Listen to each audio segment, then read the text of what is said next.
لڑکا اپنے سوکھے سوکھے قدموں سے چلتا ہوا میری جانب بڑھا۔ شاید انہیں توقع ہو کہ میرے حلق سے اب دل خراش چیخ بلند ہوگی اور میں پلٹ کر بھاگ نکلوں گا، لیکن میں اسے دیکھتا رہا۔ لڑکا آہستہ آہستہ آگے بڑھا اور میرے قریب پہنچ گیا۔ میں نے دونوں ہاتھ پھیلائے اور کہا، آؤ آؤ آگے آؤ، کھا لو مجھے۔ ہوا کا بالکل ویسا ہی جھونکا محسوس ہوا اور لڑکا میری نگاہوں کے سامنے سے غائب ہو گیا۔ میرے چاروں طرف کچھ بھی نہیں تھا۔ یہ سب دہشت سے مار دینے والے کھیل ہو رہے تھے۔ میں اس بارے میں کچھ نہیں جانتا تھا، لیکن یہ محسوس کر رہا تھا کہ یہ سب بیکار سی باتیں ہیں۔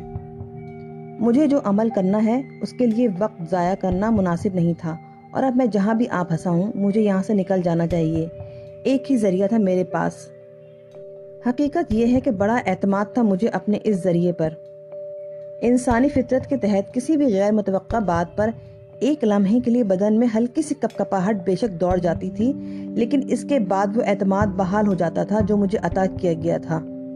میں نے شانے سے کمبل اتارا اور اسے اپنے گرد لپیٹ کر اپنے چہرہ اس میں چھپا لیا، اور میرا خیال بالکل درست ثابت ہوا۔ چند لمحات اسی طرح گزرے، اس کے بعد میں نے کمبل چہرے سے ہٹایا اور منظر بدلا ہوا دیکھا۔ حویلی کے بڑے دروازے کے قریب کھڑا ہوا تھا۔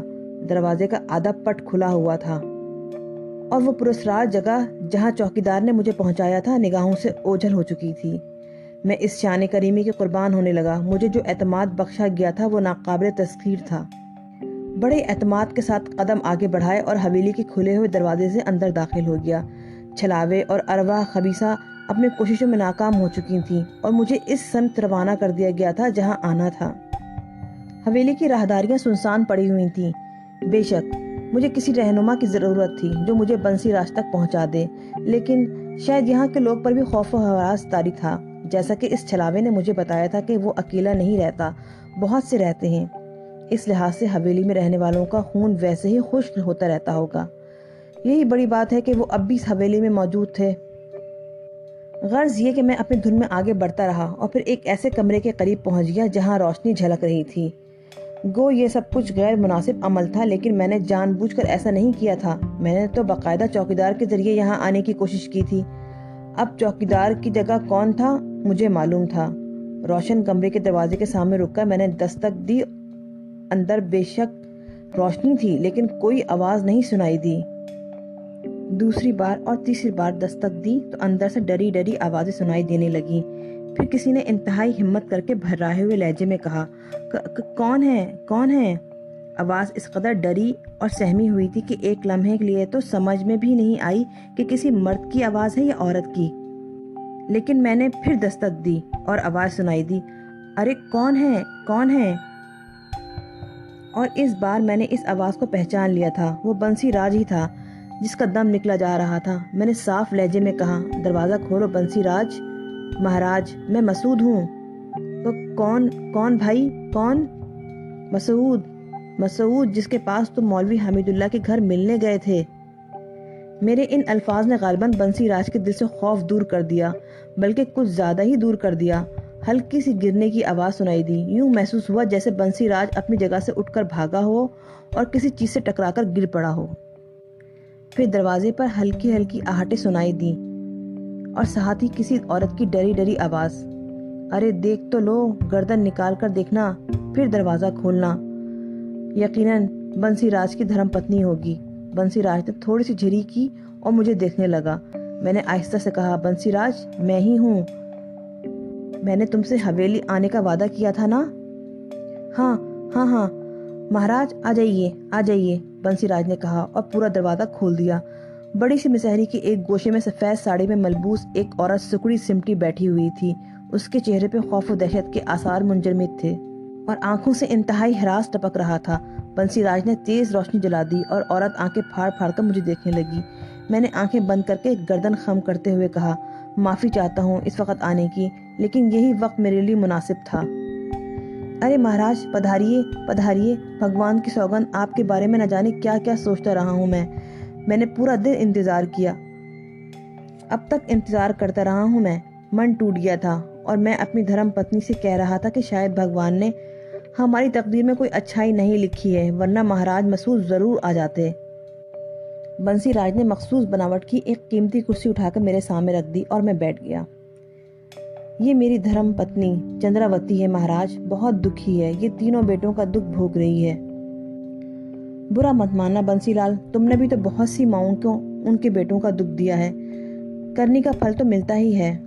نہ مہاراج نہ، ایسا مت کہو، بڑی آس لگا رکھی ہے ہم نے۔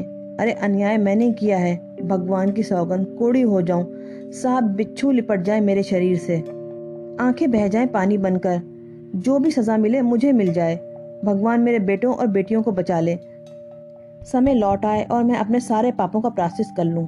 کچھ ایسا ہو جائے مہاراج، وہ بچ جائیں بس، اب کوئی اور دکھ مجھ سے نہ سہا جائے گا۔ وہ بلک بلک کر رونے لگا، ایسا کرب تھا اس کی آواز میں کہ میں کانپ کر رہ گیا۔ یہ پچھتاوا تھا، ندامت تھی، اب کچھ اور کہنا میرے لیے مناسب نہیں تھا۔ میں نے تم سے وعدہ کیا تھا بنسی راج، پورا کرنے آ گیا، دل چھوٹا نہ کرو، اللہ مالک ہے، میں کوشش کروں گا۔ بڑی دیا ہوگی مہاراج، بڑی دیا ہوگی، چلتا ہوں، حویلی میں رک جاؤ بھگوان، ہمیں ڈھارس ہو جائے گی، بنسی راج نے ہاتھ جوڑ کر کہا۔ پھر آؤں گا بنسی راج، ضرورت پڑنے پر پھر آؤں گا۔ میں اٹھ گیا۔ بنسی راج مجھے حویلی کے باہر تک چھوڑنے آیا تھا، میری منت سماجت کرتا رہا، میں اسے دلاسے دے کر آگے بڑھ گیا۔ مسجد تک واپسی میں کوئی واقعہ پیش نہیں آیا، حجرے میں تاریکی تھی، میں درخت کے نیچے اپنے ٹھکانے پر آ گیا۔ مختصر وقت میں بڑے انوکھے واقعات پیش آئے تھے، بے شک وہ ارواح خبیثہ تھیں، لیکن ان کے ساتھ بھی تو ظلم ہوا تھا، ان سب نے بنسی راج کی حویلی میں بسیرا کر لیا تھا اور وہ اپنا انتقام لینا چاہتی تھیں۔ مجھے کیا کرنا چاہیے، میں کیا کر سکتا ہوں؟ واضح اشارہ مل چکا تھا، میں بنسی راج کی مدد کروں گا، لیکن ان ارواح خبیثہ کے ساتھ مجھے کیا کرنا چاہیے یہ میرے علم میں نہیں تھا۔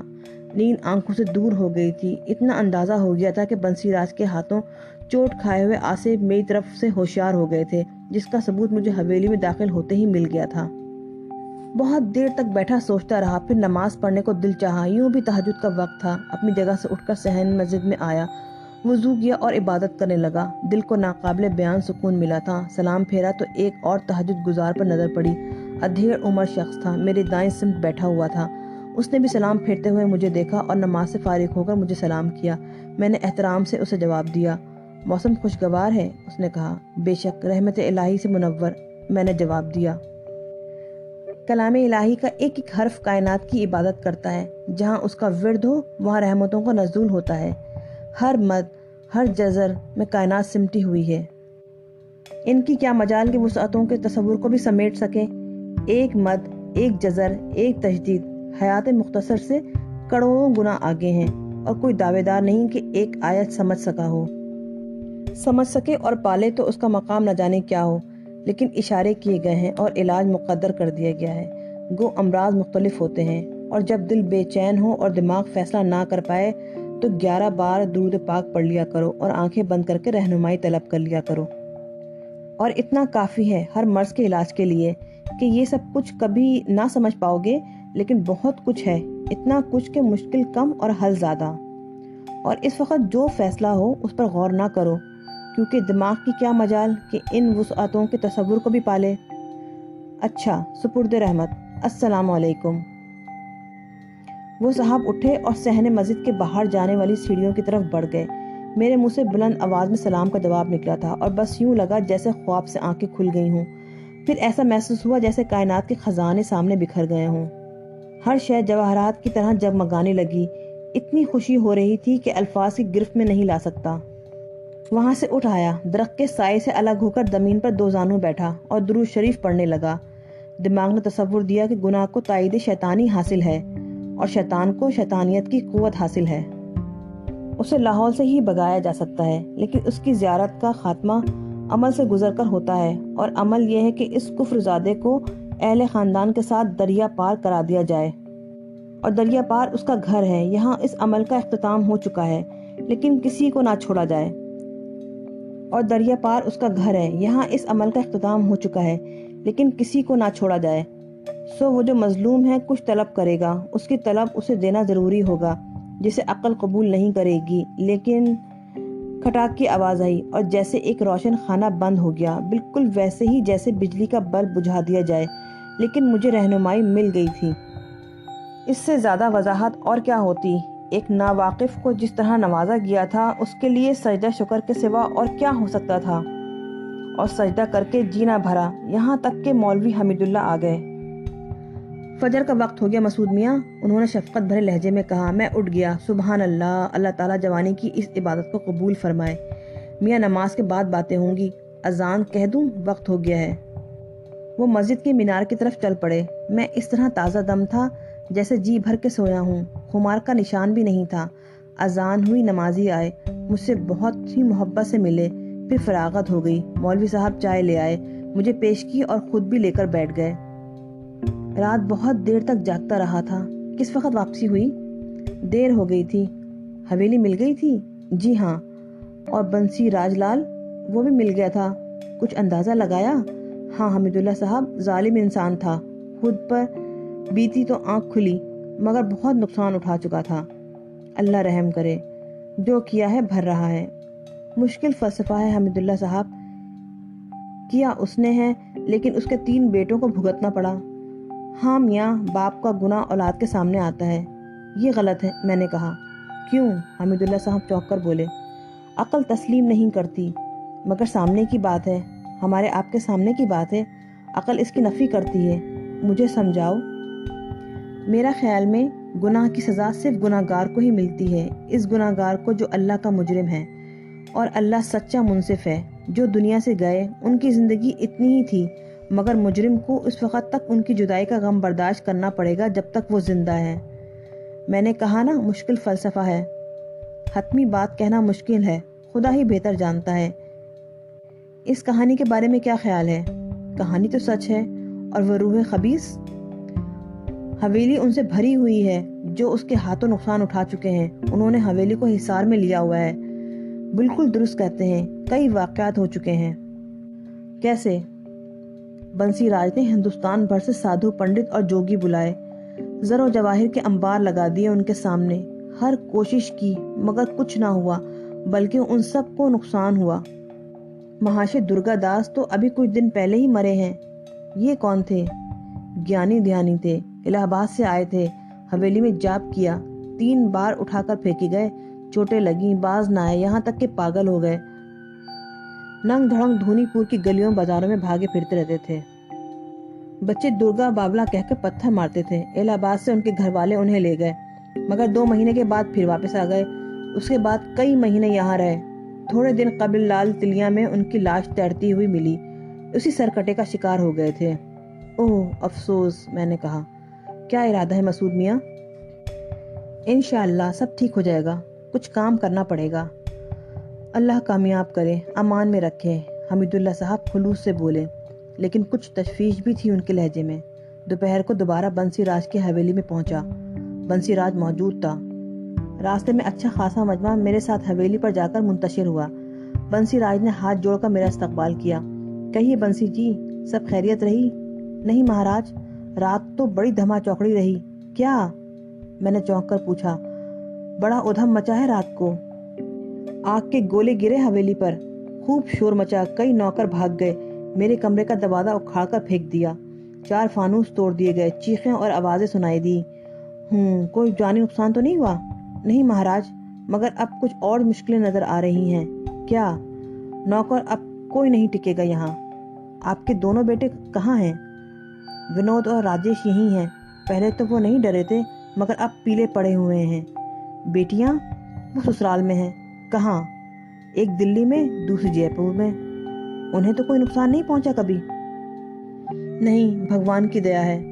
یہاں آس پاس کوئی ندی ہے؟ نیما ندی ہے، بڑی مشہور ہے۔ اس کے پار آپ کی کوئی حویلی ہے؟ سونا باغ ہے ہمارا، سونا باغ میں پورن نے حویلی بنائی تھی۔ اس کی موت کے بعد ہم وہاں نہیں گئے۔ پورن آپ کا بیٹا تھا؟ ہاں، بنسی راج نے بھاری آواز میں کہا۔ ہمیں وہاں چلنا ہے۔ ہیں؟ کب؟ جو وقت بھی آپ بتائیں، جلد سے جلد۔ آپ حکم دیں مہاراج، تیارے کر لیں، آج ہی چلیں۔ نوکر کو کھتوریا ماجھی کے پاس بھیجے دیتا ہوں، ناؤ تیار کر لے، میری اپنی ناؤ ہے، بھیج دیں، اور اپنے گھر والوں کو تیار کر لیں۔ کسے کسے لے چلنا ہے مہاراج؟ دونوں بیٹوں، آپ کی بیوی اور بہن۔ ہرناوتی؟ بنسی راج چونک کر بولے۔ ہاں، اس کا بھی جانا ضروری ہے، آپ یہ ہدایت دے دیں اور پھر مجھے اس سے ملائیں۔